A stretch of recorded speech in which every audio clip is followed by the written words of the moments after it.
Gloire au Seigneur Jésus-Christ de Nazareth. Ok, nous bénissons le Seigneur notre Dieu qui nous a fait grâce de pouvoir encore une fois nous rassembler ce matin pour le louer et pour l'adorer. Le Seigneur notre Dieu est merveilleux et quand nous le louons, il est très content. Aujourd'hui, nous allons encore nous réjouir avec la parole de Dieu. Mais je voulais un peu m'excuser pour mes bien-aimés frères qui m'ont sonné de partout, me demandant qu'il fallait aussi traduire l'enseignement, le premier enseignement que nous avions donné sur la souffrance du juste, qu'il fallait tâcher de le mettre aussi en swahili, chose que j'ai faite, mais ça n'a pas plu à nos lecteurs. Et prochainement, nous allons bien le faire par la grâce du Seigneur notre Dieu. Et aujourd'hui, nous avons encore un autre enseignement que nous allons commencer. C'est un bon enseignement. Je crois qu'il va aussi nous bénir en temps comme celui-ci. Et nous allons commencer avec un enseignement qui est intitulé « Une église révolutionnaire ». Une église révolutionnaire. Et c'est un sujet qui, apparemment, à la première écoute, semble un peu confus et les gens peuvent se poser plusieurs questions. Comment une église peut-elle être révolutionnaire?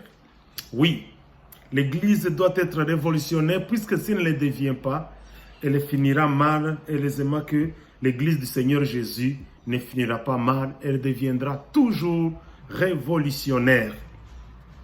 Donc mes bien-aimés frères et sœurs, le mot révolutionnaire ou révolution, et les scientifiques disent que la révolution est une rotation d'un astre à un point de son orbite.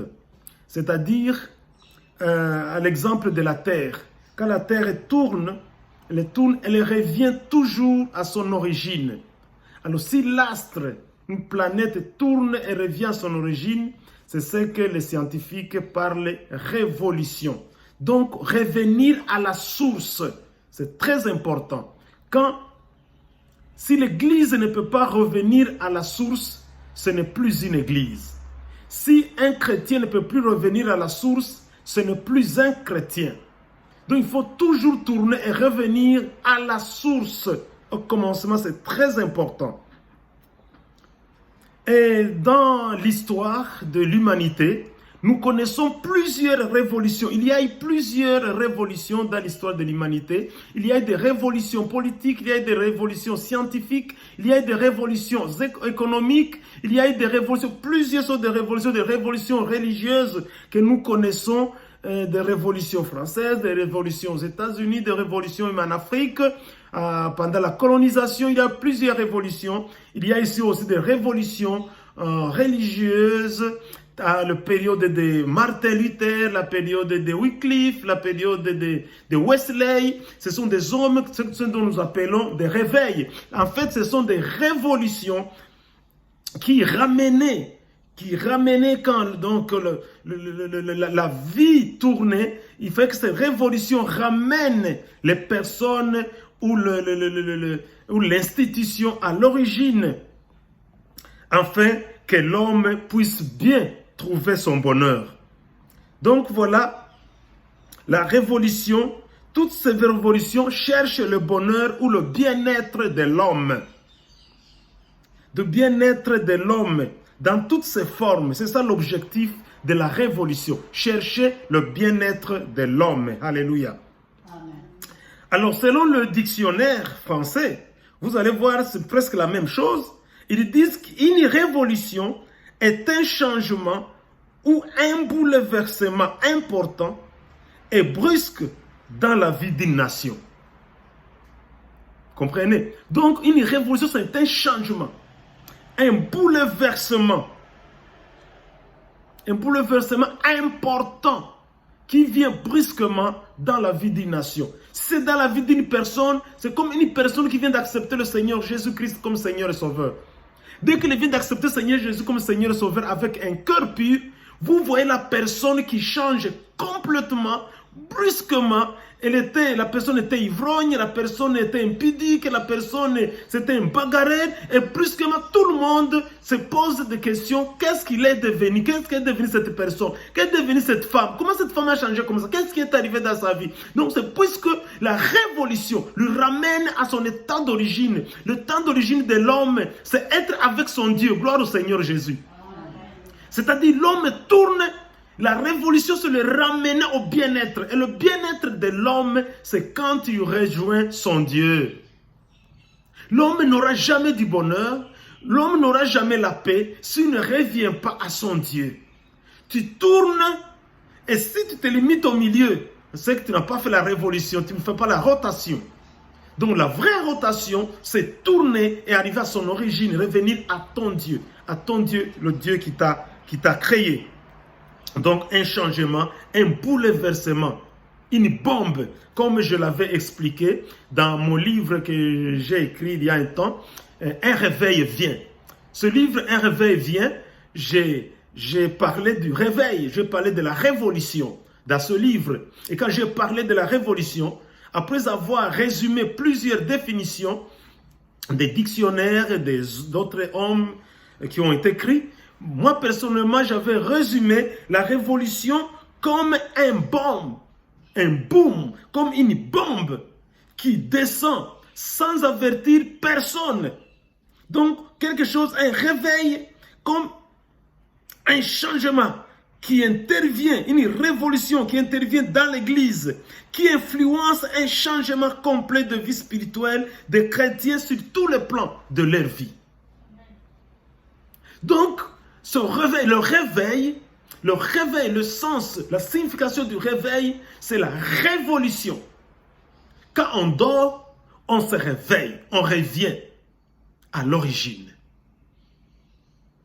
Donc, un bouleversement, une bombe, une explosion qui vient brusquement dans la vie de l'Église, dans la vie religieuse, pour apporter un changement complet dans la vie du chrétien. Et ce changement complet dans la vie du chrétien influence la vie politique, influence la vie économique, influence la vie sociale, influence tous les aspects de la vie de cette église ou de ce réveil là où il se trouve. Puisque un bon chrétien ne volera pas, un bon chrétien ne fera pas la corruption, un bon chrétien ne va pas faire le détournement comme nous le vivons dans plusieurs pays et en République démocratique du Congo c'est comme leur manne satanique, détournement, de corruption, l'injustice, le racisme, toutes ces choses-là viennent puisqu'il n'y a pas de révolution. Vous allez trouver des enfants de Dieu, des églises qui soutiennent le racisme, qui soutiennent la corruption, qui soutiennent la séparation, qui soutiennent le tribalisme. Les enfants de Dieu ne peuvent pas vivre cette vie-là. Nous devons connaître une révolution. C'est le moment maintenant que l'Église reconnaisse une révolution. Donc, une Église révolutionnaire est le thème sur lequel nous allons essayer de nous atteler pendant quelques jours et qu'en fait que nous puissions encore nous ressourcer et voir si nous pouvons encore faire l'orbite et revenir à l'origine. Mais qu'est-ce que nous constatons? Nous constatons qu'aujourd'hui, nous vivons dans nos églises une médiocrité spirituelle criante de ceux qui se disent apôtres, pasteurs, évangélistes, docteurs, prêtres, je ne sais pas, prophètes, ainsi de suite, même bishops. Ils sont à la chair, mais aujourd'hui, dans l'église, ces éminents hommes sur lesquels le Seigneur compte sont en train de mener la vie honteuse au sein de l'église. Ils ont amené l'église dans une dépravation totale. Ils ont amené l'église dans une médiocrité totale. Ils ont amené l'église dans une léthargie, un sommeil profond.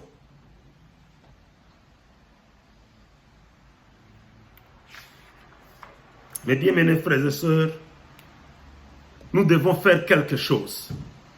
C'est pourquoi la Bible nous dit, quand nous lisons dans Osée le chapitre 4, le verset 6, Osée, le chapitre 4, verset 6 nous dit ceci. mon peuple est détruit. Dans d'autres versions, il dit mon peuple périt. Mon peuple périt. Ici, il dit mon peuple est détruit. C'est la même chose là.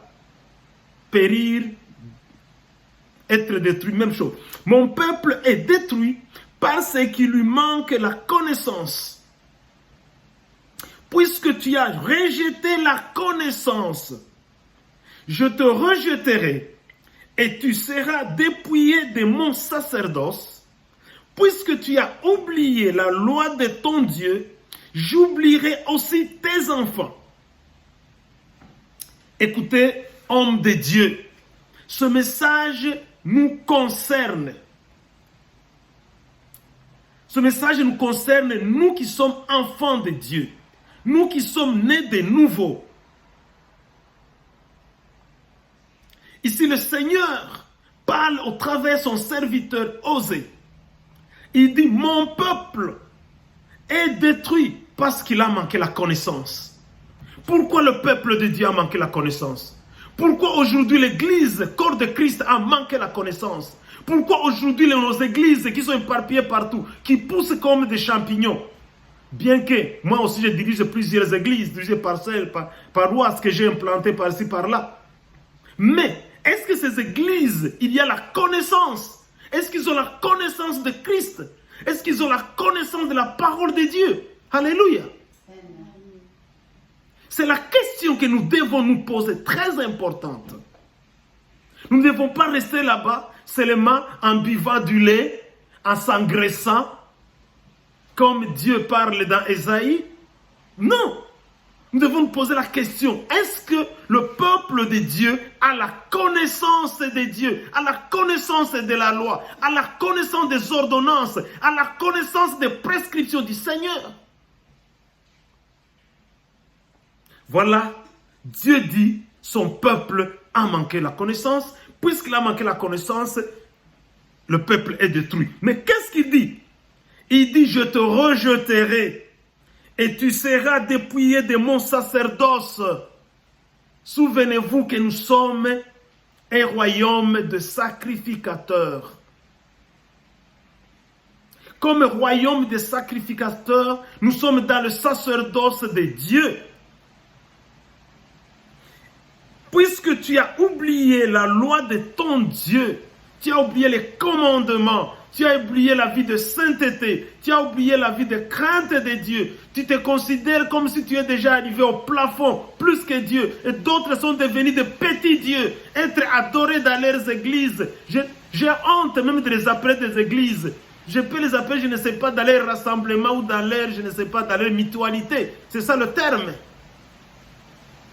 Où ils sont adorés comme des dieux. S'ils ne pouvaient pas mourir, ça serait une bonne chose.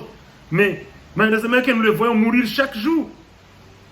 Et pourquoi ils se sont faits des dieux?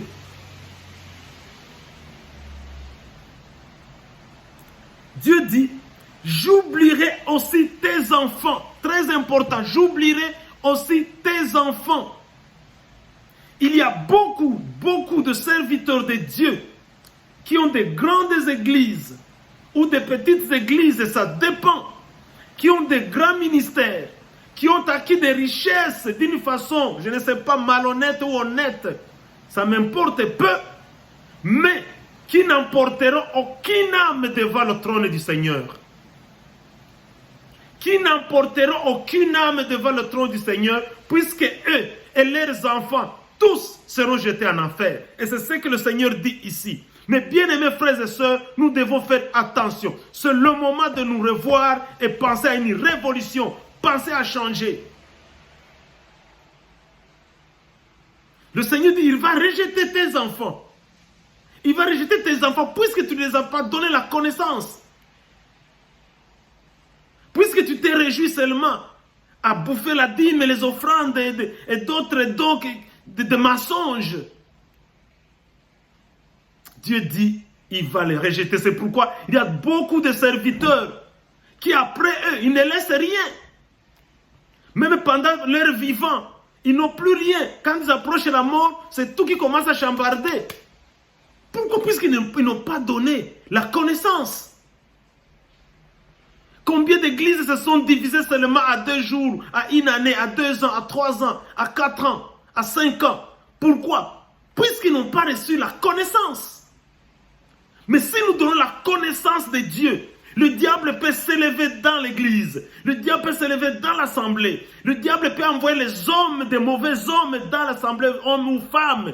Le Seigneur, il est fidèle, il soutiendra son œuvre, il soutiendra son église, il soutiendra son assemblée, il soutiendra ses enfants. Amen. Dieu est fidèle. Les gens peuvent raconter tout ce qu'ils veulent, mais je bénis le Seigneur, puisque c'est ce que je vous ai dit la fois parce que j'enseignais sur la souffrance du juste.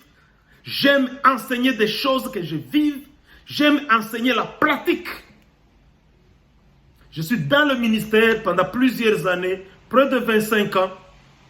Ce que je vous enseigne, c'est vrai, je le vis et je le vis dans la communauté que Dieu m'a donnée de diriger, dans la vision qu'il m'a donnée de la grande vision de la gloire. Dieu protégera tes enfants. Dieu gardera tes enfants. Les tempêtes viendront, les vents viendront, ils vont souffler. Mais puisque tu leur as donné la connaissance de la parole, Dieu restera fidèle. Gloire au Seigneur Jésus. Amen. Nous lisons encore Osée 6, le verset 6. Qu'est-ce que Osée 6, le verset 6 nous dit? Il dit, car j'aime la piété et non les sacrifices et la connaissance de Dieu plus que les holocaustes. Oh, gloire au Seigneur Jésus. Car j'aime la piété. Dans d'autres versions, on dit l'amour, car j'aime l'amour. C'est pourquoi mon enseignement est toujours fondé sur la sanctification d'un amour pur du cœur. La sanctification d'un amour pur du cœur. La sanctification sans hypocrisie. La sanctification sans double face. La sanctification pure que Dieu recherche. Tu parles ce qui est dans ton cœur. Sans hypocrisie, sans ruse. Les enfants de Dieu doivent éviter la ruse.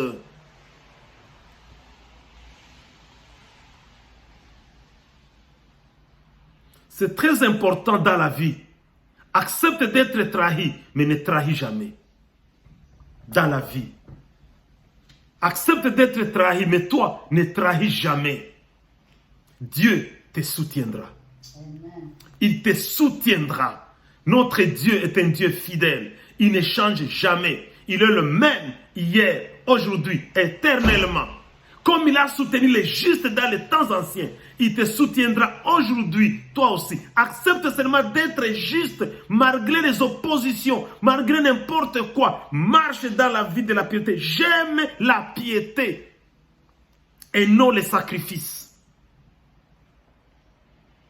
C'est ce qui est maintenant aujourd'hui dans nos églises. Donnez les offrandes, donnez $10, donnez $100, je vais prier pour toi. Donnez 500, je vais prier pour toi. Je vais faire comme ça, je vais faire comme ça. Des sacrifices sans rien.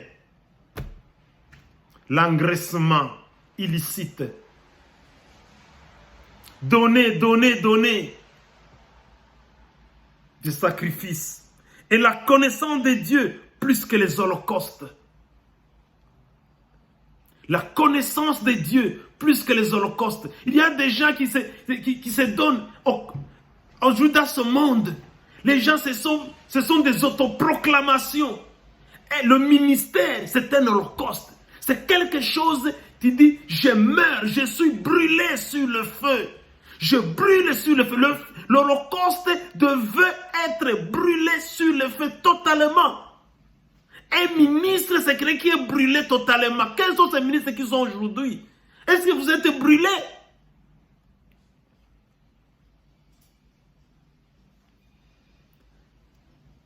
En République démocratique du Congo, il y a plusieurs groupes de rebelles et toutes s'autoproclament. Général tel, il n'a pas été au bas de l'école, il n'a même pas un certificat d'école primaire, Ils s'autoproclament, ils s'autoproclament, ils s'autoproclament. D'autres payent l'argent pour se faire des titres inutiles. Ils s'autoproclament général, ils s'autoproclament général d'état-major, ils s'autoproclament colonel, ils s'autoproclament. L'autoproclamation, c'est la vie maintenant qui entre dans l'église. Et à cause de cette autoproclamation, je se proclame, je suis apôtre. Qui a reconnu ton ministère? Qui a reconnu ton ministère? Il arrivera un temps où nous allons arriver à ce point-là. Si le Seigneur continue à nous garder, et dans le réveil qui vient, qui a reconnu ton ministère? Devant les hommes, par la puissance du Saint-Esprit, qui te reconnaît que tu es pasteur? Qui t'a reconnu que tu es un apôtre? Qui t'a reconnu que tu es un évangéliste? Qui t'a reconnu que tu es un prophète? Aujourd'hui, le ministère de prophète est devenu le ministère plafond. Quand quelqu'un n'est pas prophète, c'est qu'il n'est rien. Sincèrement, ça fait la honte. C'est pourquoi parfois j'ai honte même de m'appeler pas apôtre. Je préfère ne pas m'appeler un nom. Puisque je n'aurai pas ma couronne, puisque je suis apôtre, je suis pasteur, je suis prophète, docteur ou quoi. Toutes ces choses-là, c'est la vanité.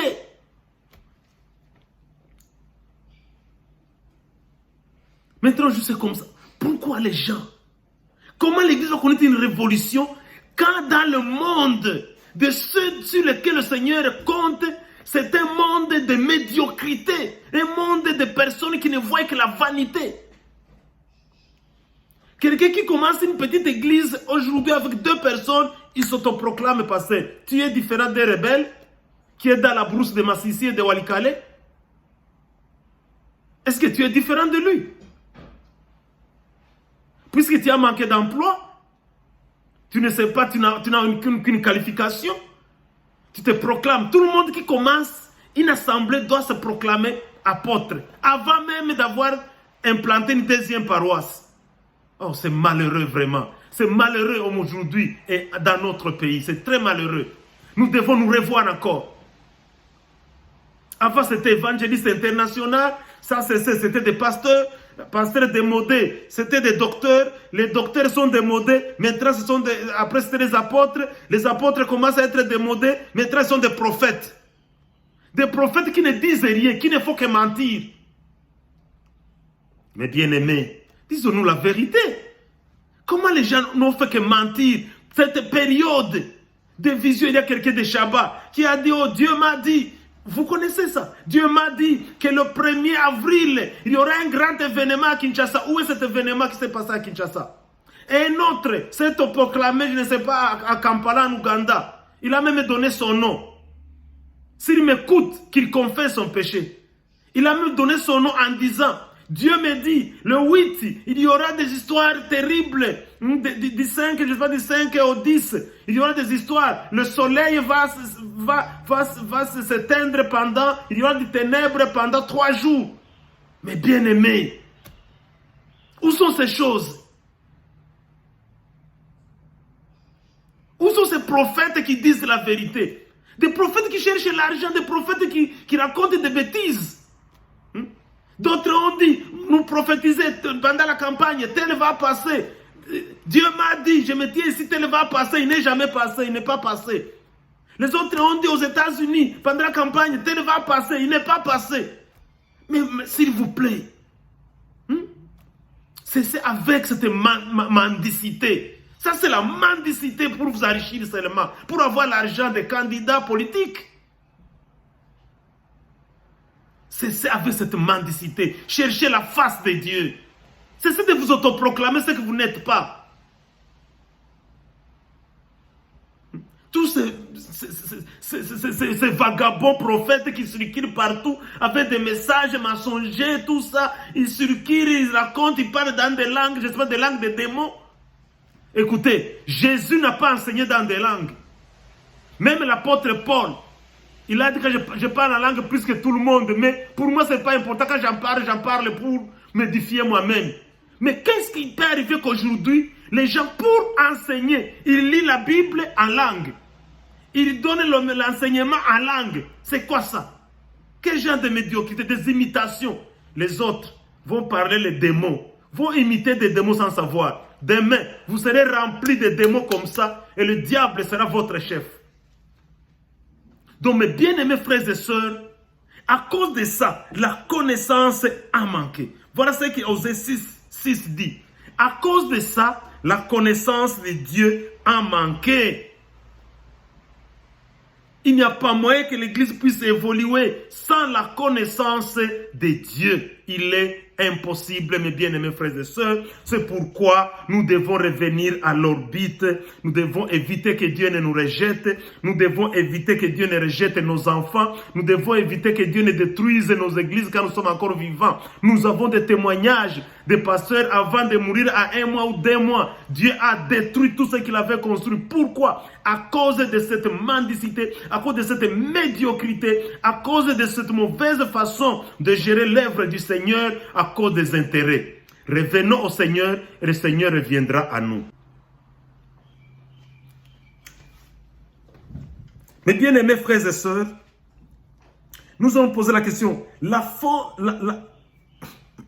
faute de la connaissance, le manque de la connaissance, notre premier point, le manque de la connaissance. Le manque de la connaissance, c'est l'ignorance de son droit ou de son devoir. L'ignorance de l'assurance de ce que nous sommes devenus par les promesses du Seigneur Jésus-Christ. Quand un enfant de Dieu ignore ce qu'il est, quand un enfant de Dieu ignore son droit, quand un enfant de Dieu ignore son devoir, quand un enfant de Dieu ignore les promesses qu'il a reçues en Jésus-Christ, il tombe dans l'ignorance. Et c'est ce que ces gens font. Ils font tout pour que vous restiez sous leur colonisation, que vous n'ayez jamais une connaissance, que vous puissiez toujours croire que pour que vous soyez bénis, il faut sa main. Pour que vous soyez bénis, il faut qu'il parle des langues des démons sur vous. Pour que vous soyez bénis, il faut qu'il te donne $500 ou $1000. Il y a une prière de $100, il y a une prière de $1000, il y a une prière de ça. Il faut toucher sur son pied, il faut qu'il prêche. Voilà cette médiocrité-là des faux prophètes. Et les enfants de Dieu sont restés captifs dans l'ignorance de la parole de Dieu. Ils ne lisent pas la parole de Dieu. Ils ne savent pas prier. Jour et nuit, ils ne pensent qu'à leur petit Dieu prophète.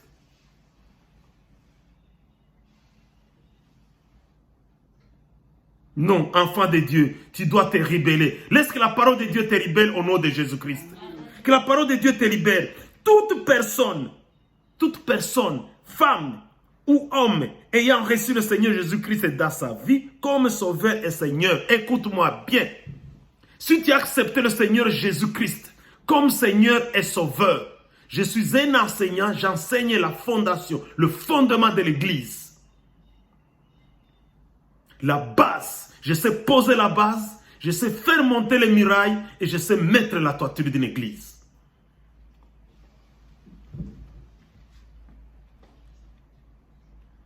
Si tu as accepté le Seigneur Jésus comme Seigneur et Sauveur, ne te laisse pas intimider par des petits bandits qui viennent vous raconter des prophéties inutiles, des choses inutiles. Tu n'as pas besoin de ces prophéties-là. La parole de Dieu est la prophétie par excellence. Elle est accomplie et à la fin, l'apôtre Jean a écrit par la puissance du Saint-Esprit, il a dit, ceci est la vérité. Amen. Amen qui disent, n'ajoutez pas, ne retranchez pas. Je n'ai pas besoin de prophétie pour que je sois un bon enfant de Dieu. Je n'ai pas besoin de prophétie pour que Dieu me bénisse, bien que les prophéties soient bonnes. Sont bonnes, d'accord, ça vient, d'accord. Ça ne vient pas, ok. Je n'en ai pas besoin vraiment. Puisque Dieu peut te parler toi aussi, il te parle dans les songes, il te parle d'une manière ou d'une autre. Pourquoi tu dois t'incliner sur quelqu'un que tu vois qui est en train de te piller? Il est en train seulement de s'enrichir. Et toi, tu continues à rester toujours pauvre. Depuis qu'il a commencé à te dire tu seras béni. As-tu été béni? Depuis qu'il a commencé à te dire tu vas aller à Dubaï, tu vas voyager en Chine, tu es déjà parti. Tu ne connais même pas le billet d'un bus. Nous, dans ce monde, nous y avons circulé sans prophétie.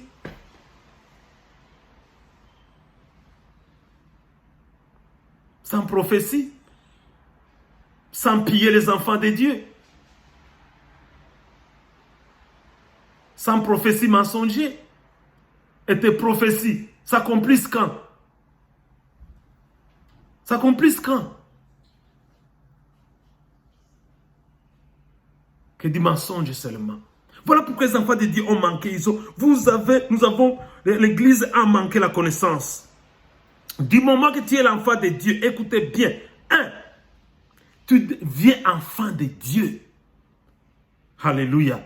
Dès que tu acceptes Jésus, tu deviens enfant de Dieu. La Bible nous le dit dans Jean 1, 12. À tous ceux qui l'ont reçu, il a donné le pouvoir de devenir enfant de Dieu. Et dans 1 Jean 3, 2 à 3, il dit, vous êtes devenus enfants de Dieu. C'est la certitude. Ayez l'assurance que vous être enfants de Dieu. Deuxièmement, vous êtes bénéficiaires de la vie éternelle. Comme nous dit dans le livre de 1 Jean. Vous êtes devenus, vous avez la vie. Je vous écris ces choses afin que vous sachiez que vous avez la vie éternelle, vous qui croyez au nom du Fils de Dieu.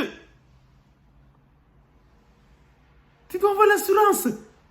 Pourquoi te laisser marmener quand tu as accepté Jésus qui te conduit et il t'a rempli du Saint-Esprit? Troisièmement, il dit, tu es devenu un saint de Dieu, pardonné de tous les péchés. Tous tes péchés sont pardonnés. Alléluia. Amen. Tous tes péchés sont pardonnés dans 1 Jean 2, 12. Il a pardonné tous tes péchés. 1 Jean 12. Tes péchés sont pardonnés. Mais quelqu'un va te laisser dans, il va te lier dans les péchés, confesser le matin, confesser à 12 heures, confesser le soir, confesser à chaque moment pour que tu restes son esclave. Tu deviens une colonie.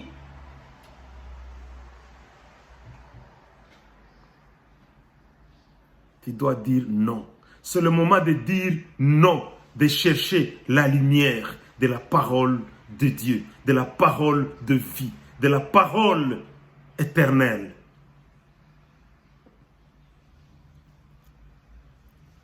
Du moment que tu as accepté Jésus-Christ, toutes les bénédictions célestes, oh moi, je vais t'envoyer des prophéties célestes, c'est du mensonge. Quand tu as accepté Jésus, toutes les bénédictions célestes, toutes les bénédictions terrestres sont sur ton chemin. Amen. Sont sur ton chemin. Toutes les bénédictions du ciel, de la terre, sont sur ton chemin. Tant que tu vas demeurer, bien sûr, dans la vie de la sanctification, d'un amour pur du cœur. Tant que tu vas demeurer dans la parole de Dieu, tant que tu vas demeurer dans la vie de prière, tant que tu vas demeurer dans la communion avec Dieu, Dieu va te conduire sur toutes les opportunités. Bien sûr que je n'exclus pas l'impact des hommes de Dieu, bien sûr qui sont loin, des hommes de Dieu qui craignent le Seigneur, des hommes de Dieu qui sont acceptés par Dieu. Pas des farceurs que nous voyons partout qui sont devenus plus nombreux. Qui se font passer par des intimidations pour mentir la population du Seigneur. Pas des intimidations, des paroles. Et curieusement, que ces gens-là, ils ont un langage facile. Hein? Ils ont un langage facile, un langage de démons, effectivement. Du moment que tu es devenu enfant de Dieu, tu es devenu héritier de Dieu avec Jésus-Christ. Alléluia. Dans Romains 8, 16 à 17. Romains 8, 16 à 17 nous dit ceci. Il nous dit que nous sommes devenus héritiers de Dieu et co-héritiers avec Jésus-Christ. Alléluia. Mais qu'est-ce que vous cherchez, vous les enfants de Dieu, quand vous courez devant des faux prophètes?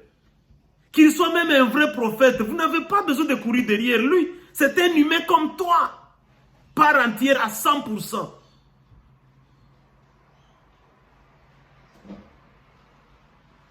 Vous êtes devenu co-héritier avec Christ. Vous êtes devenu héritier de Dieu. Voilà un héritier, c'est vrai. La Bible dit qu'un héritier est encore un enfant. Il ne diffère en rien d'un esclave. Vous comprenez? Quand quelqu'un est un héritier, toutes les grandes maisons, les véhicules, les comptes en banque, c'est pour lui. Mais il est toujours conduit par des moniteurs. Puisque c'est un enfant, puisque c'est un bébé. C'est dommage que mon pays, la majorité de la population soit des bébés. C'est terrible. C'est terrible. Quand on voit que les gens sont malmenés dans une situation de misère, de crise, des faux types viennent et emportent le peu d'argent que tu avais, emportent la petite boutique que tu avais, emportent même la télévision qui était dans ta maison. Mais c'est malheureux. Sans objectif pour leurs propres intérêts, leur propre enrichissement.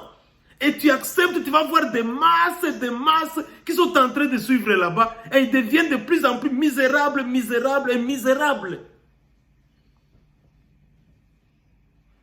C'est le moment de se réveiller.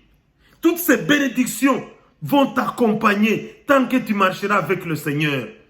Elles vont t'accompagner, mon frère, ma soeur, ne crains pas. Elles vont t'accompagner.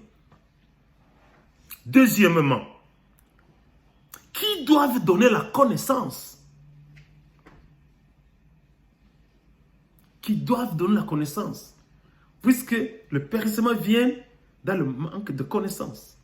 Maintenant, qui doivent donner la connaissance? Et ça, c'est une bonne question. Qui doivent donner la connaissance? La traduction biblique du semeur, de ce même, nous sommes dans le verset de Osée. Il parle des prêtres. Puisque les prêtres ont oublié la loi de Dieu.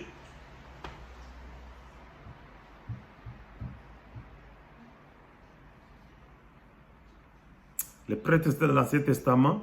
Aujourd'hui, c'est tous ces gens-là qui circulent. Ésaïe aussi enrichi, si vous lisez dans Ésaïe 5, même 6, il va parler des prêtres. Où le Seigneur s'indigne des prêtres.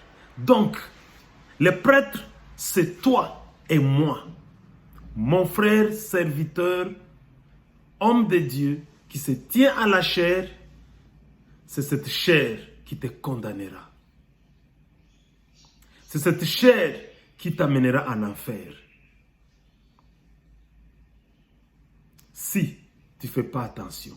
Il aurait été avantageux pour toi de devenir un simple membre fidèle et t'asseoir là-bas au banc. Pas même au bas devant, derrière là-bas. Là où on croit que c'est là où se trouvent ceux qui sont négligés, mais qui sont mieux aux yeux de l'Éternel. Mais puisque tu t'es autoproclamé, tu t'es amené à la chair, ta condamnation a été déjà dite ou proclamée. Puisque tu n'as pas su ce qu'il faut faire. Dieu s'attaque aux prêtres qui s'opposent à l'enseignement ou qui s'opposent. Les prêtres qui sont... En fait, ce sont eux qui devaient, pour Dieu, ce sont eux qui sont supposés donner l'enseignement à son peuple, donner la loi de Dieu à son peuple, donner les enseignements aux enfants d'Israël. C'était les prêtres, les sacrificateurs, les scribes, les pharisiens. Ce sont eux qui devaient donner l'enseignement de la parole de Dieu à son peuple, mais ils ne l'ont pas fait. Et Dieu s'est indigné. Le Seigneur Jésus-Christ dit ceci. Il dit, et moi, je te dis que tu es Pierre, et que sur ce rocher, je construirai mon église, et les portes du séjour des morts ne l'emporteront pas sur elle. Amen. C'est le Seigneur Jésus qui dit, tu es Pierre, Pierre, tu es Pierre. Et sur ce rocher, c'est là où il y a la contradiction avec nos amis qui sont mal formés ou peut-être qui servent un autre Dieu. qui croyaient, pourtant l'écriture est claire. Dieu parle de pierre, non, et il parle de rocher comme objet. Pierre, personne, rocher, objet. Mais il faut croire aux gens que non, Dieu a dit qu'il va construire le temple sur la tombe de Pierre. Non, c'est faux. Il dit, tu es Pierre, et sur cette pierre, je bâtirai mon église, et les séjours des morts n'auront aucun impact, ne prévaudront pas contre cette église. Donc, Jésus avait une vision. Il a présenté, ou il a vendu à ses disciples et à Pierre. Il a vendu sa vision. Il les a présenté sa vision. Sa vision, c'était construire ou bâtir l'église. L'église qui est l'ensemble des saints qui craignent le Seigneur, ceux qui sont préparés à vivre éternellement avec lui. C'était ça la vision du Seigneur Jésus-Christ, et il présente sa vision à Pierre. Et qu'est-ce que Jésus fait? Jésus commence déjà à former des hommes. Il commence à former des hommes qui devraient prendre sa relève, ou qui devraient prendre la charge, afin de s'occuper de son peuple qui était déçu par des faux prêtres, les sacrificateurs, qui étaient devenus des hommes qui couraient derrière l'argent, qui couraient derrière les femmes, qui couraient derrière les prostituées, qui couraient derrière, je ne sais pas, les veuves dans des maisons. Comme nous le vivons aujourd'hui. C'est la honte. C'est vrai, c'est la honte. Je sais qu'il y a déjà de mauvaises intentions qui veulent salir l'église, qui veulent salir les hommes de Dieu. Mais aussi, ça doit nous donner une leçon. Pourquoi cela arrive? C'est puisque nous sommes mal comportés. C'est puisque ces choses, nous les vivons dans les églises. C'est puisque plusieurs hommes de Dieu sont en train de courir avec des choristes, avec des veuves dans les églises. D'autres ont fait des divorces, d'autres... Non! Comment toi, chrétien, un enfant dit tu dois divorcer? Quel motif que tu peux présenter à la Bible pour que tu divorces? Tu abandonnes ta femme. Tu laisses ta femme au lit, tu vas coucher avec une autre fille dehors. C'est malheureux. Jésus prépare ces hommes pour qu'ils prennent la charge de l'église, afin que son église puisse avoir l'impact sur cette terre. Aucune force de ténèbres ne puisse prévoir contre elle. Mais aujourd'hui, qu'est-ce qui arrive? Qu'est-ce qui arrive? Quelle honte nous jetons au visage du Seigneur Jésus. Heureusement qu'aucune honte ne peut être jetée sur lui. C'est la honte est jetée sur toi-même. Et si tu ne te repens pas, la fin sera un enfer. C'est déjà qui s'engraissent eux-mêmes. C'est pourquoi le Seigneur Jésus a choisi les 12 apôtres, auxquels il a joigni plusieurs autres ministres par après, le jour de la Pentecôte, et après selon la volonté du Saint-Esprit. Il en a choisi 12, mais il y avait plusieurs disciples. Et le jour de la Pentecôte, la puissance de Dieu confirme les hommes que le Seigneur Jésus avait choisis. Et au fur et à mesure, le Saint-Esprit continue à ajouter d'autres selon sa volonté. Comme nous le lisons ici dans Actes chapitre 1, le verset 8 nous dit, « Mais vous recevrez une puissance. Le Saint-Esprit surviendra sur vous. » Pourquoi tu vas chercher les démons et les sorciers pour avoir une puissance?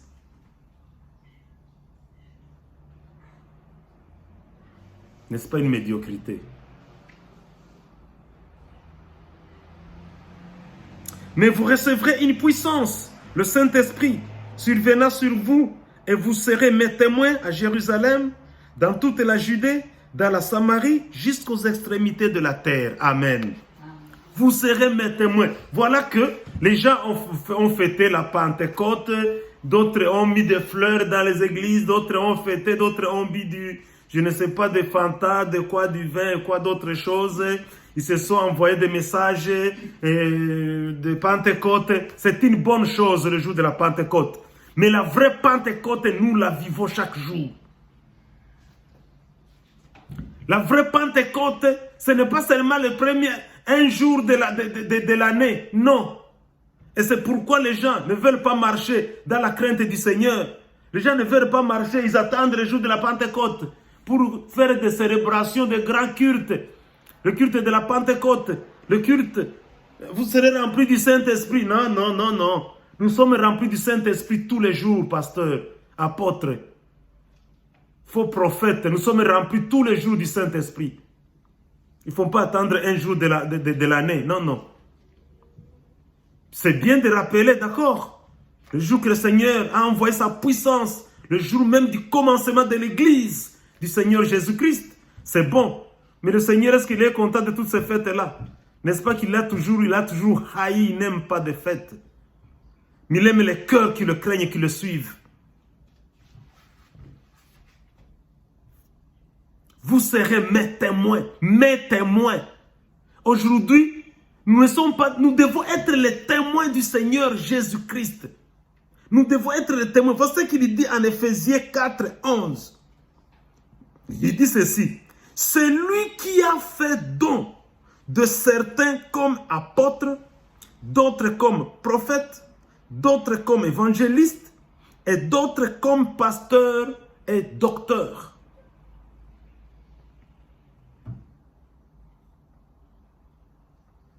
C'est le Seigneur qui a fait ça, pas le Saint-Esprit. Il a fait les uns des apôtres, des prophètes, des évangélistes, des pasteurs, des docteurs, etc. Selon sa volonté. Mais il y a des gens qui font des escaliers. Moi, je suis apôtre, je suis top. Moi, je suis prophète, c'est moi qui connais tout ce que le conseil de Dieu. Moi, je suis docteur, c'est moi qui... La Bible, je m'approprie. Ok, continuez comme ça. Pourquoi Dieu a choisi ces hommes?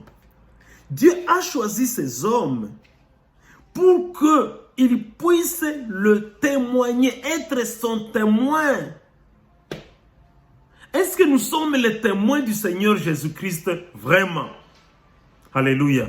Amen. Peuple de Dieu, mes frères et sœurs, est-ce que nous sommes les témoins du Seigneur Jésus-Christ?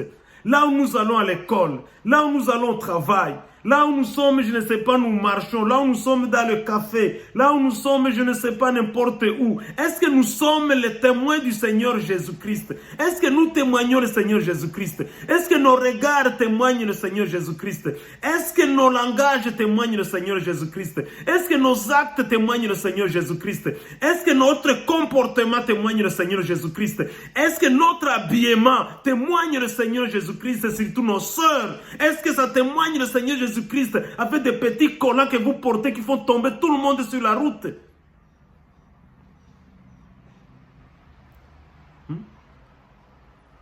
Nos sœurs ne s'habillent plus. Elles s'habillent pour des petits collants. Il faut attacher les fesses jusqu'à ce que, pour que ça tourne et que les garçons commencent à regarder.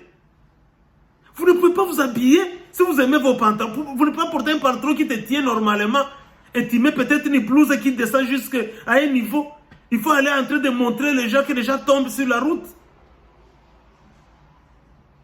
Si le Seigneur Jésus a dit que celui qui regarde une femme en la désirant a déjà péché contre, a déjà commis l'adultère. Mais aujourd'hui, je pense, si le Seigneur Jésus pouvait revenir, il pouvait changer ça là, il pouvait dire, vous les filles, la façon dont vous vous habillez, vous les filles et les femmes, vous faites tomber plusieurs hommes sur la route. Le verset a changé. Ce sont les filles qui font tomber plusieurs hommes sur la route. Et les maris d'autrui. Puisque vous vous habillez très mal. Des mini-jupes, je ne sais pas de quoi. Des choses déchirées. Je ne sais pas d'histoire. Des choses transparentes. En quoi vous pouvez être témoin? Et nous acceptons cela dans nos assemblées. Nous acceptons cela dans nos églises. Et nous ne disons rien. Puisqu'ils amènent la dîme, puisqu'ils amènent, je ne sais pas, l'action de grâce, puisque tu vas dire, donnez ça, tu seras béni. Non. La vraie bénédiction, c'est entrer dans le royaume de Dieu. Nous pouvons tout manquer sur la terre, mais la vraie bénédiction, c'est entrer dans le royaume de Dieu. Si tu n'entres pas dans le royaume de Dieu, tu seras le plus maudit. Tu peux prêcher, tu peux parler en langue, tu peux prophétiser, tu peux tout faire, tu peux donner. Mais si tu ne vis pas la sainteté comme Dieu vit, la piété, comme Osée nous a dit, selon la piété, selon l'amour pire. Si tu aimes ton frère, tu ne vas pas le faire chuter. Si tu aimes ton frère, tu ne vas pas t'habiller de mini pour lui montrer tes cuisses partout où tu passes. C'est puisque tu veux le tenter. Et ça, c'est la responsabilité des ministres et des dieux de le faire dans nos assemblées. Il faut une révolution. Il faut qu'il y ait des ministres qui se révoltent pour révolutionner l'église. Quand je parle d'une église révolutionnaire, je ne parle pas des temples, mais je parle des hommes et des femmes qui ont compris, qui ont vu le mal, qui ont vu la misère et qui peuvent dire non, revenons à la base de la parole de Dieu. Nous devons revenir à la base de la parole de Dieu, mes bien-aimés. Je sais que c'est dur, mais nous devons revenir à cela. C'est très important. Puisque ce sont les ministres qui disent au verset 12 d'Éphésiens 4, il dit, pourquoi ils sont là, Dieu les a choisis. Il les a choisis pour le perfectionnement des saints en vue de l'œuvre du ministère et de l'édification du corps de Christ. Voilà pourquoi nous sommes ministres. Nous sommes ministres de Dieu, non pour s'enrichir. Nous sommes ministres de Dieu, non pour marcher dans des véhicules, les grands véhicules. Mais moi, j'en ai eu. Mais ce n'est pas important. Je ne voyais pas comme quelque chose d'extraordinaire.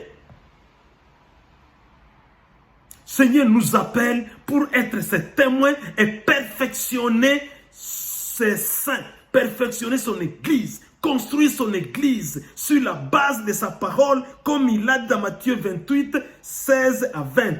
Beaucoup de paroisses, beaucoup d'églises, beaucoup de ministères n'ont pas de vision. Qu'est-ce qu'ils font? Ils prennent seulement Matthieu 28. Mais maintenant, c'est bon, puisque tu n'as pas de vision. Tu as pris Matthieu 28. Est-ce que tu agis comme Matthieu 28 dit? Qu'est-ce que Jésus a dit? Enseignez-leur tout ce que je vous ai prescrit. Voici, je suis avec vous tous les jours jusqu'à la fin du monde. Pourquoi tu vas chercher des démons pour être avec toi? Enseignez-leur tout ce que je vous ai prescrit jusqu'à la fin.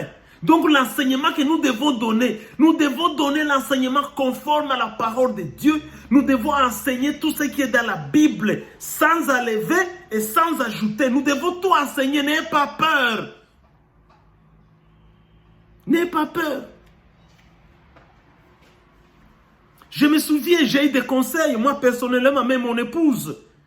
Nous avons eu des conseils des hommes de Dieu qui sont venus nous conseiller. Écoutez, pasteur Isaac, tes enseignements sont durs. Tes enseignements sont durs et tu as une grande église. L'église risque de se diviser. Les gens vont fuir. Et il y a même d'autres qui ont dit, ah, tu enseignes comme ça. Ok, chassez ces gens, puisqu'il y a déjà beaucoup de fidèles. Ils vont venir chez nous. Mais je te dis, mon frère, ma soeur, c'était très dur. C'était très dur. C'était comme une épée qui entrait dans les cœurs des gens. Mais puisque c'était la parole de Dieu, puisque j'étais fondé sur les Écritures, puisque j'étais fondé sur ainsi dit l'Éternel, personne n'a quitté l'église. Au contraire, ce sont eux qui ils étaient toujours chambardés. Chaque année division, chaque année division, chaque année division. J'ai 25 ans. L'église est toujours unique. Puisque Dieu a dit, c'est l'unité. L'unité, l'amour, la sanctification d'un amour pur du cœur. L'unité. Quand vous enseignez l'amour, l'amour de Dieu et l'amour du prochain, l'amour de la parole de Dieu et l'amour de toi-même, Dieu te protège, Dieu te garde. Enseignez tout ce que je vous ai prescrit, sans avoir honte. Soyez révoltés, hommes de Dieu. Soyez révoltés, enfants de Dieu. Je me souviens un jour, Patrice avait chanté un cantique. Il avait dit, si dans ton église, on n'enseigne pas le retour de Jésus, si dans ton église, on n'enseigne pas la sainteté, si dans ton église, on n'enseigne pas la vie de piété et la vie de crainte de Dieu, quitte cette église. Ce n'est pas une église, c'est un mousiki. C'est une association de malfaiteurs. Quitte cette église. Va chercher une église, même s'ils enseignent une parole dure, même si c'est très dur à mâcher, même si c'est comme des pieds, mieux vaut aller là-bas, résister là-bas. Le Seigneur t'aidera. Il te rendra capable. Vous écoutez mes bien-aimés, mes enfants. N'allez pas là où on est en train de prendre de l'huile, on verse sur vos têtes comme aujourd'hui on est en train de verser des huiles d'élivio, l'huile d'élivio, l'huile d'olive, on jette sur on verse sur la tête, on dit, oh, tu es rempli du Saint-Esprit, malheur à vous. C'est écrit où dans la Bible? vous recevrez une puissance, sœur du Saint-Esprit. Et c'est par cette puissance que vous irez avec la force de Dieu partout dans le monde. C'est avec cette puissance que vous enseignez la parole de Dieu sans crainte, sachant que j'obéis à celui qui m'a envoyé. Je n'obéis pas à un homme, j'obéis à celui qui m'a envoyé, à savoir le Seigneur Jésus-Christ. Et quand en obéissant, le Seigneur Jésus-Christ te bénira, le Seigneur Jésus-Christ marchera avec toi, il te donnera ce que tu as besoin, il bénira tes enfants, il bénira ta femme, il bénira ta maison, il ne te laissera pas jamais, puisqu'il est Dieu fidèle. Et sa fidélité, je l'ai vécue. C'est pourquoi j'aime toujours dire, Jésus est fidèle. Jésus est fidèle. Jésus est fidèle. Les gens de ce monde peuvent changer, mais Jésus est fidèle. Jésus est fidèle, Jésus est fidèle. Les gens de ce monde peuvent changer, mais Jésus est fidèle. Jésus est fidèle, Jésus est fidèle. Les gens de ce monde peuvent t'abandonner, mais Jésus est fidèle. Jésus restera fidèle à toi. Que Dieu te bénisse, que Dieu te fasse prospérer, que Dieu te fasse du bien, que Dieu t'accompagne au nom du Seigneur Jésus-Christ. Dans la puissance du Saint-Esprit, que cette parole soit une bénédiction, une délivrance pour toi, ta maison et toute ta vie. Au nom de Jésus. Amen. Amen. Je vous aime tous.